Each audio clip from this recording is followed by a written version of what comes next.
சிட்டுக்குருவி முத்தம் கொடுத்து.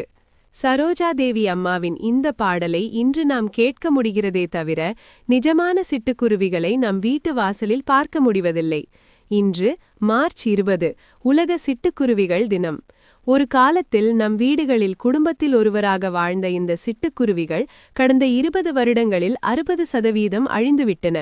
கான்கிரீட் அடுக்குமாடி குடியிருப்புகள், பிளாஸ்டிக் கவர்களில் பேக் செய்யப்படும் தானியங்கள், வயல்களில் பூச்சிக்கொல்லிகள் மற்றும் முட்டைகளை சிதைக்கும் அலைபேசி கோபுர கதிர்வீச்சுகள் ஆகியவைதான் இவற்றின் அழிவுக்கு காரணம்.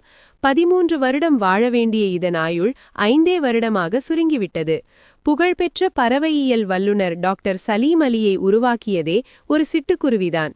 முதலில் வீட்டு வாசலில் உள்ள சிட்டுக்குருவியை காப்பாற்றுங்கள், அப்புறம் புலிகளை காப்பாற்றலாம் என்கிறார் நேச்சர் ஃபாரெவர் சொசைட்டியின் முகமது திலாவர். இந்த 2026ஆம் ஆண்டின் முக்கிய நோக்கம் நகரங்களில் ஏற்படும் சத்த மாசு மற்றும் வாழிட இழப்பை குறைப்பதே ஆகும். நாம் என்ன செய்யலாம்? மொட்டை மாடியிலோ ஜன்னலோரத்திலோ ஒரு சிறிய கிண்ணத்தில் கொஞ்சம் தண்ணீரும் ஒரு பிடி தானியமும் வையுங்கள். முடிந்தால் உங்கள் வீடுகளில் செயற்கை குருவி கூடுகளை தொங்கவிடுங்கள். சுற்றுச்சூழல் பாதுகாப்பு என்பது நம் வீட்டு வாசலிலிருந்துதான் தொடங்குகிறது. பாரதியார் பாடியதைப் போல இந்த சிட்டுகள் விடுதலையாக பறக்க வாருங்கள், சிட்டுக்குருவிகளை நேசிப்போம், அவற்றை காப்போம்.